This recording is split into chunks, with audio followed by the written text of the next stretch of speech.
I was knee-deep in my tomato patch, sweat trickling down my back, when a sharp voice cut through the morning air.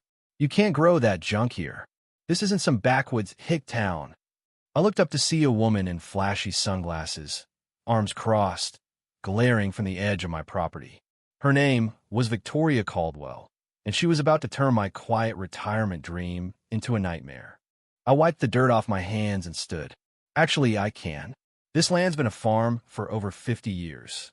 6 months ago, I'd sunk every dime from 30 years of teaching into this 5-acre slice of heaven on the edge of Pine Grove Estates. Rich soil, endless potential. My plan was simple: grow organic veggies, sell at the farmer's market, and live in peace. But Victoria's face twisted like she'd bitten a lemon. "I'm the president of the Pine Grove Homeowners Association, and you're little. Saw farm saw breaks at least 6 of our rules." She spat the word farm like it was a curse. "My land isn't part of your HOA," I said, keeping my cool. "Check your maps. This is zoned agricultural, here long before your fancy houses." Her eyes narrowed. "We'll see about that." She whipped out her phone, snapping pictures of my garden beds. "These weeds are hideous. Neighbors are complaining about bugs. Smells your mess is tanking our property values." I straightened. "Those weeds are organic vegetables worth thousands. And smells? I don't even have livestock."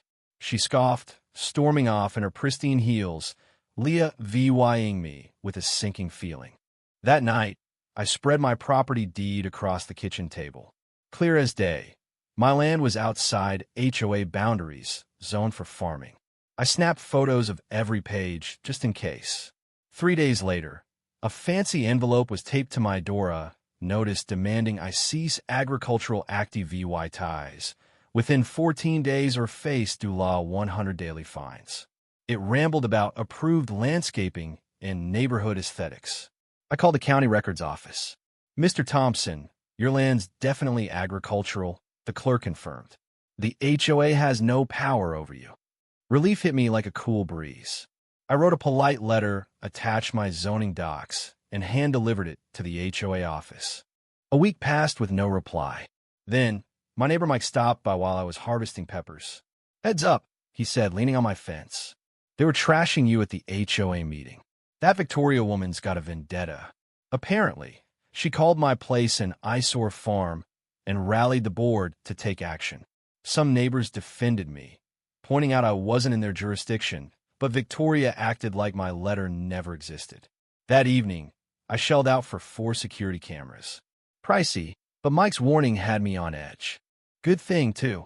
2 days later, my cameras caught 3 HOA goons in matching polos poking around my garden while I was at the market. They even yanked up my carrot tops, Leah VYing them to wilt in the sun. I printed stills from the footage, adding them to my growing file.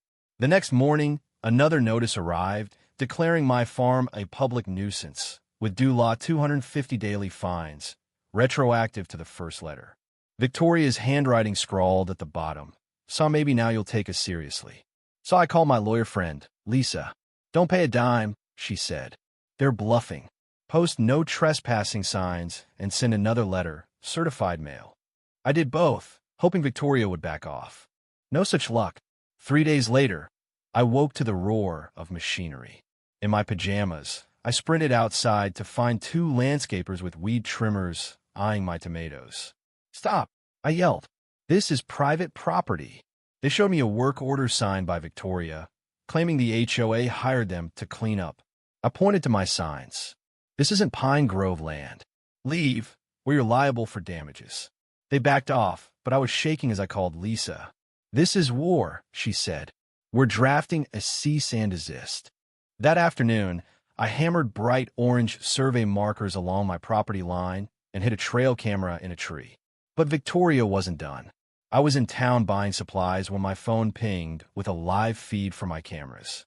There she was, bold as brass, with 5 HOA cronies, picking my heirloom tomatoes due law 6 a pop at the market, stuffing baskets with peppers, cucumbers, zucchini. Hundreds of dollars worth of my blood and sweat. I called 911, then Lisa. "Don't confront them," she warned. "Let the police handle it."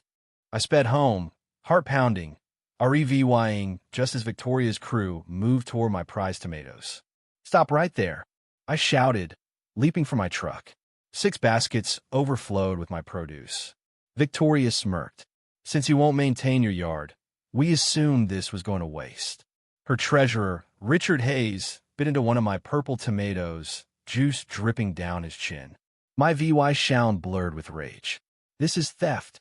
I've called the police." Victoria laughed. "We're the HOA. We enforce standards." Richard chimed in, chewing my tomato. "We're talking to the county about rezoning this dump." My stomach dropped. Rezoning? Could they pull that off? Before I could respond, a police car rolled up. Officer Daniels stepped out, eyeing the scene. I showed him my signs and explained the theft. Victoria claimed they were removing unhealthy plants. Lisa arrived, announcing herself as my attorney. "Return the stolen property and leave," she demanded. Victoria's face hardened, but Officer Daniels reviewed my zoning docs and ordered her crew to drop the baskets. "This isn't over," Victoria hissed as they left. "The damage was brutal, Dula, 2,000 in trampled and stolen crops." Lisa filed for a restraining order, and I emailed the county about rezoning requests. Then I called the local paper.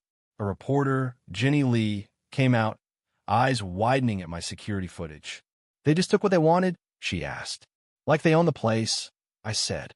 She interviewed neighbors, digging into the HOA's overreach. The next morning, another notice called my farm a biological hazard, with Dula 5,500 daily fines. Then an email from the county hit my inbox. A rezoning application, backed by Richard, aimed to turn my land residential. Jenny's article went viral, and Lisa uncovered a bombshell. Richard's brother-in-law was a county commissioner.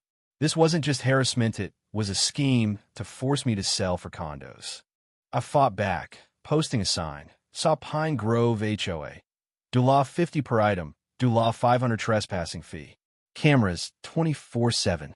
Saw my roadside stand kept fair prices for others, but the sign sparked a firestorm. By noon, customers flooded in, many from outside Pine Grove. A neighbor, Mrs. Lopez, whispered, "Victoria's out of control." Half the neighborhood's scared of her. Then Victoria's SUV screeched up. "Remove that sign," she screamed. "It's discriminatory." I held my ground. "My property, my rules. Want to admit you've got no power here." Her eyes flicked to the crowd, filming her. For the first time, she faltered. The tide turned. Neighbors rallied, and my stand broke sales records. But at dawn, my sign lay smashed, with new notices doubling fines to Dula 15,600. My cameras caught Victoria and Richard at 3:17 a.m., hammering it to bits. I sent the footage to Lisa and Jenny, whose news van arrived by noon. As we filmed, Victoria roared up, screaming about trespassing until she saw the camera. Jenny pounced. Care to explain destroying property at 3 a.m.? Victoria fled, Leah VYing tire marks. Lisa filed criminal charges and a CIVYL suit against the HOA. Neighbors, led by Mrs. Lopez, rebuilt my sign and called an emergency HOA meeting, ousting Victoria and Richard. In court, Judge Margaret Reed tore through the HOA's lies. My VY Deos, neighbor testimonies, and a former HOA secretary's bombshell Victoria's plan to force him out for condos sealed their fate. The judge awarded me Dula 443,500, issued an injunction, and referred Victoria and Richard for criminal charges. Victoria resigned, sold her house, and apologized, admitting desperation drove her. The new HOA president, Mr. Garcia, proposed a community garden. I agreed, and by summer, my farm buzzed with families learning to grow food. The HOA passed a bylaw protecting my land forever. My eyesore became Pine Grove's heart, pro-VYing that fighting for what's right can build something stronger than any bully's rule. So what do you think? Was I too harsh charging the HOA Dula 50 per tomato? Should I have forgiven Victoria after her apology, or was justice served? And how far would you go to protect your dream? Drop a comment, hit that like button, and subscribe for more stories where the little guy fights back.